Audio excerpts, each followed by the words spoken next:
I started working with wood when I was 19. College felt like a cage, so I left and built my first table. The smell of sawdust made more sense than any classroom ever did. Now, 10 years later, I run my own custom furniture shop.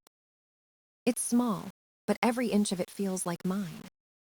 People call me a carpenter, but I like to think of myself as an artist. Each piece of wood has a story, and I just help it speak. I make dining tables, cabinets, shelves, all by hand. Clients wait months for my work, and I never rush it. Good things take time, and great things take patience. My shop sits in an old warehouse I rebuilt from the ground up. New wiring, plumbing, and ventilation, all done by me. When I walk in each morning, the air smells like creation. I earn around $90,000 a year after expenses. Not rich, but comfortable. I drive a truck I paid off years ago. It hauls lumber, tools, and sometimes my dreams. I love what I do because it's honest. You can't fake a joint that doesn't fit. You can't lie to wood. It remembers every cut. I met Lauren at a friend's barbecue last summer. She worked in marketing, sharp and confident. She said she'd always wanted custom shelves for her apartment. I laughed and told her I could make them look like they grew from the wall. She was fascinated by the details of the craft. The way grain flows, how certain finishes age with time. Most people just see furniture. She saw art, or at least pretended to. We talked for hours about design and texture. By the end of the night, she had my number and my attention. Lauren started visiting my shop on weekends. She'd watch me carve, asking endless questions. How long does that take? What tool do you use for that edge? Her curiosity felt genuine, and I loved that. She'd bring lunch, smile, and call me an artist. For the first few months, everything felt perfect. She introduced me to her friends with pride. "This is Ethan," she'd say. "He creates things with his hands." I thought I'd found someone who saw beauty in simplicity. She'd sit quietly while I sanded, tracing her fingers over finished pieces. Sometimes, she'd say she envied how peaceful my world seemed. I told her peace comes from purpose, not from comfort. She smiled like she understood. Back then, I believed she did. I didn't see the cracks forming between admiration and pity. Didn't notice how her compliments became comparisons. "You could make more if you expanded," she once said. "I just think you're too talented to stay small." I thought it was encouragement. Now I know it was the start of distance. Still, I worked, built, and loved with everything I had. Because in my world, what you build lasts. Or at least, it's supposed to. The first time I met Lauren's parents, I knew I didn't belong. Her mom, Victoria, opened the door with a polished smile. Her eyes scanned my clothes like she was reading a price tag. Her father, Charles, shook my hand with polite stiffness. They lived in a house that looked like a magazine cover. White stone driveway, trimmed hedges, and cars worth more than my shop. At dinner, Victoria asked about my work between sips of wine. "So, Ethan, you build furniture for a living," she said. "Yes, ma'am, custom pieces, mostly high-end designs." "How interesting, and you can make enough from that." I nodded, keeping my tone calm. "I do well enough to live comfortably." She smiled the kind of smile that meant disbelief. Charles leaned forward, his voice more curious than cruel. "Have you thought about scaling up, maybe hiring a team?" "I prefer to keep my hands on the work," I replied. He chuckled softly, like he didn't understand the point. Victoria tapped her glass and changed the subject to vacations. Lauren sat beside me, quiet, barely touching her food. She laughed when her parents laughed, but her eyes avoided mine. It was a small thing, but I felt it. A tiny shift in how she saw me, or how she wanted to be seen. After dinner, Charles gave me a tour of his office. Modern art on the walls, glass desk, city view window. "You should consider property investment," he said. "Manual work takes a toll over time. You'll thank me later." I smiled politely, and promised to think about it. But in my head, I was already back in my workshop. Back where the smell of wood mattered more than status. Driving home that night, Lauren was unusually quiet. "Everything okay?" I asked. "They just don't understand what you do," she said. "It's not personal." I nodded, pretending it didn't sting. But I could tell it was more than misunderstanding. It was judgment disguised as concern. Over the next few months, Sunday dinners became routine. Victoria cooked like she was hosting royalty every week. Charles always had advice about career growth. Lauren's silence during those talks grew heavier. She'd steer the conversation away when they mentioned my job. At first, I thought she was protecting me. Later, I realized she was embarrassed. Her friends from work came over once for wine night. They asked what I did, and she hesitated before answering. "He's into woodworking," she said, laughing it off. I caught the quick glance she gave them, nervous and small. That night, I lay awake replaying her tone. Was I her partner or her project? The next day, she apologized, said she didn't mean it that way. I believed her because I wanted to. But the distance grew inch by inch. Her world was polished and loud. Mine was quiet and covered in sawdust. And she was slowly deciding which one she preferred. It was a Sunday like any other. We had lunch at her parents' house, as usual. Victoria made roasted salmon, with herbs I couldn't pronounce. Charles talked about market trends and new clients. Lauren smiled and nodded, pretending to listen. The air smelled expensive, and I felt out of place again. After dessert, Lauren's phone buzzed. She glanced at the screen and lit up. "It's Amanda," she said, "my college roommate from Seattle." She answered the FaceTime call and stepped into the living room. I stayed in the kitchen, rinsing plates beside Charles. Their laughter floated in from the next room. Typical girl talk, I thought. Then I heard Amanda's voice through the speaker. "So, are you and that guy getting serious?" There was a pause. Lauren's tone dropped just enough for me to notice. "Ethan, oh, he's sweet," she said, "but come on. I'm not going to marry a carpenter." My hands froze in the sink. Her mother's voice joined, calm and approving. "Good, you're smart to think ahead, darling. Can you imagine bringing a blue-collar worker to gala?" Lauren laughed. "Exactly, he's great for now.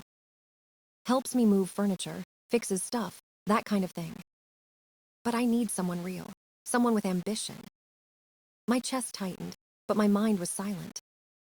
Every sound in the room blurred, except their voices. Charles kept talking beside me, unaware of the storm brewing. I stood there, heart pounding but completely numb.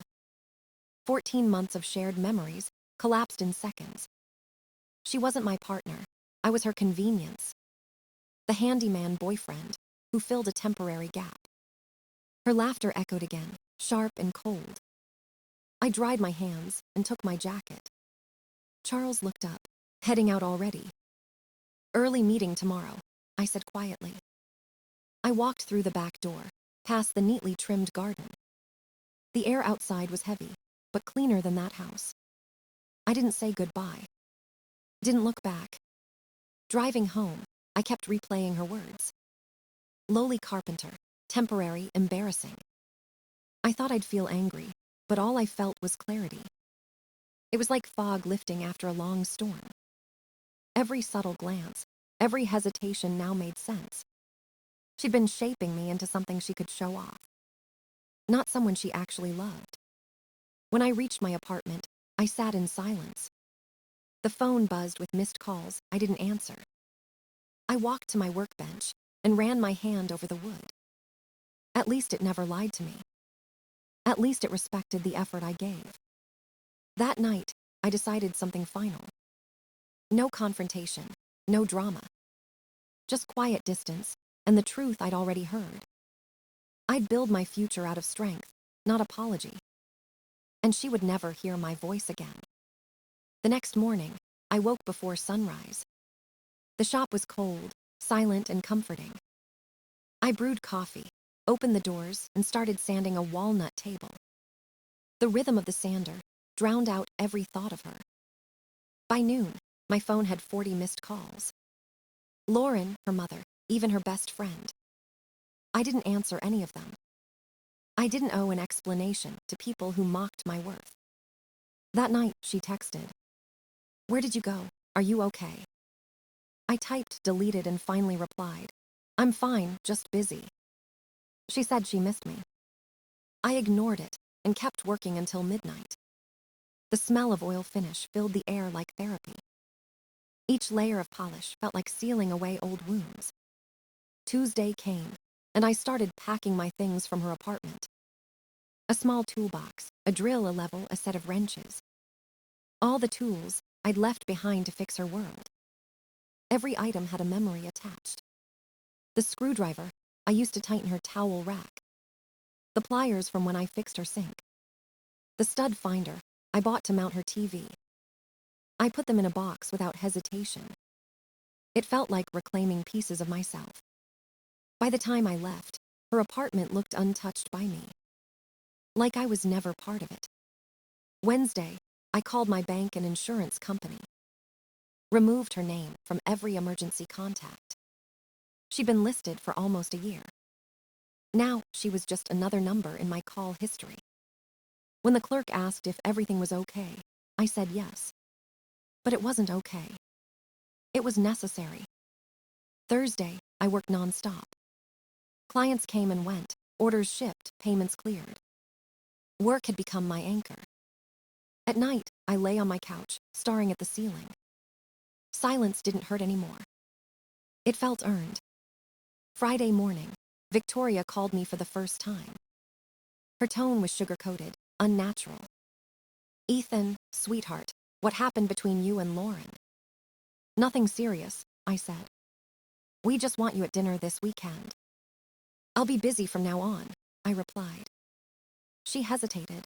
"Did we do something wrong?" I smiled to myself. "No, ma'am, just realizing where I stand." That evening, Lauren showed up at my shop. Heels clicking on concrete, perfume too strong for sawdust air. "We need to talk," she said. "There's nothing left to say. You've been distant all week." "I heard you, Lauren, every word." Her face went pale. "I didn't mean it the way it sounded." "Yes, you did, and that's okay." "I love you," she said softly. "No, you love what I can fix." She cried, begged, promised to change. I just turned back to the table I was polishing. The wood gleamed under the light, smooth and flawless. Unlike the lies that had just fallen apart behind me. 3 weeks passed without a word from her. The quiet felt strange at first, then peaceful. I buried myself in work, filling every hour with creation. One morning, my phone rang with an unfamiliar number. "Ethan Miller," a man's voice asked. "Yes, who's this?" "This is Charles Mitchell. I have a business proposal." For a moment, I almost laughed. Lauren's father calling me after everything. But his tone was calm, professional. "Our firm is remodeling 3 office floors," he said. "We need custom furniture, something that stands out. I've seen your work, it's exceptional." I listened carefully, waiting for the catch. "What kind of budget are we talking about?" "Up to 100,000, depending on your proposal." My heart stopped for a second. That was more than I'd earned in years. "I'm interested," I said. "Good, let's meet Thursday. Patricia will be there too." He added one last thing. "Lauren doesn't know about this call." That made me agree even faster. The next few days, I barely slept. I drafted designs, made sketches, planned materials. Walnut conference tables, cherrywood shelving, brass inlays. Every detail had to be perfect. By Thursday, I walked into their glass office tower in my best clothes. Patricia and Charles were waiting in the boardroom. I presented drawings, cost breakdowns, and sample finishes. When I finished, Patricia looked thoughtful. "I'll be honest, Ethan," she said. "I was skeptical. I looked you up. Your clients speak highly of you." She paused, then smiled faintly. I owe you an apology for how I treated you before. You don't owe me anything, I said quietly. The work speaks for itself. She nodded and slid a contract across the table. $89,000 for the project, $10,000 bonus if early. I signed without hesitation. For 6 weeks, I worked harder than I ever had. 12-hour days, 7 days a week. Every joint, every curve had to be flawless. This wasn't just a job, it was redemption. By week 5, the office began to transform. Polished walnut glowed under soft lights. The reception desk curved like sculpture. It felt like art, not labor. Then one afternoon, I heard a familiar voice. What the hell are you doing here? Lauren stood in the lobby, eyes wide. I'm working, I said calmly. Working on what? Your mom's office renovation. Her face turned pale. She hired you. Her company did. 99,000 actually. She stared stunned. You're just a carpenter. Apparently, that's worth more than you thought. She spun and stormed off toward the elevators. 20 minutes later, Patricia came down. I'm sorry for my daughter's behavior, she said. She called me stupid for hearing my ex-handyman. I told her you're not a handyman, you're a craftsman. I didn't reply. The finished wood beneath my hands said everything. Respect couldn't be demanded, it had to be earned. When the project ended, everything changed. Patricia called to tell me the firm was thrilled. She said new clients wanted my contact information. 3 referrals came within a week. Each one bigger than the last. A kitchen remodel. A home office, a restaurant build-out. Nearly $200,000 in work waiting. For the first time, I had more jobs than time. My name started spreading through word of mouth. People began calling me the craftsman who builds art. The irony wasn't lost on me. The same family that once mocked me now praised my skill. The same daughter who looked down on me now hid behind silence. Until one Saturday morning, she finally showed up. She stood in the doorway of my shop, nervous and small. Ethan, can we talk? She asked. I think we already said everything, I replied. I was wrong, she said. I didn't understand. I know how much your work means now. I kept carving, not looking at her. You didn't respect the work, I said. You respected the paycheck. That's not true, she whispered. It's completely true, I said calmly. She walked closer, voice shaking. I just didn't realize you were this successful. I finally looked at her. So, now that you know the numbers, you want me back. Her eyes filled with tears. I love you, Ethan, I really do. No, I said. You love the idea of me after success made it safe. That's not fair, she said.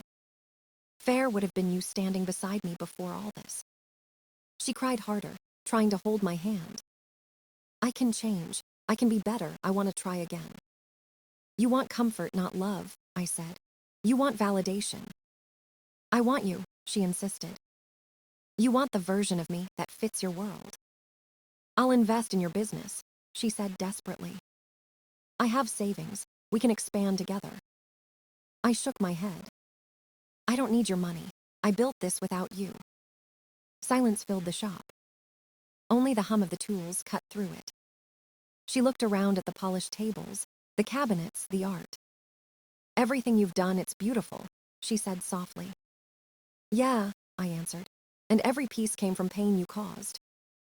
She covered her mouth, sobbing quietly. I never meant to hurt you. You just never cared enough not to, I said.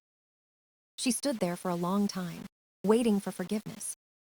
It never came. Eventually, she left, heels clicking on the concrete. I watched her silhouette disappear through the glass. That was the last time I saw her. I turned back to my workbench, where a new project waited. The wood was solid, honest, and real. Everything she was. I ran my hand along the grain and smiled. She taught me the cost of being underestimated. and I made sure she'd never forget its price. Months passed, and my shop became busier than ever. Orders poured in from clients who valued real craftsmanship. I hired 2 apprentices, both eager to learn the art. Each morning, sunlight poured through the warehouse windows. The smell of fresh-cut wood filled the air like peace. Sometimes, I'd catch myself thinking about Lauren. Not with anger, not with longing, just quiet clarity. She was a lesson carved deep into the grain of my life. Respect can't be begged for, it must be earned. Love without respect is nothing but decoration. People came and went, but my work stayed. Every table, every cabinet carried a piece of my story. I didn't chase success to prove her wrong. I built it to remind myself I was always right to believe. In skill, in effort, in worth that doesn't need permission. One evening, I stood alone, running my hand across a finished piece. The surface was smooth, perfect, silent. In that silence, I found everything she never gave me. Peace, and the kind of love only self-respect can build.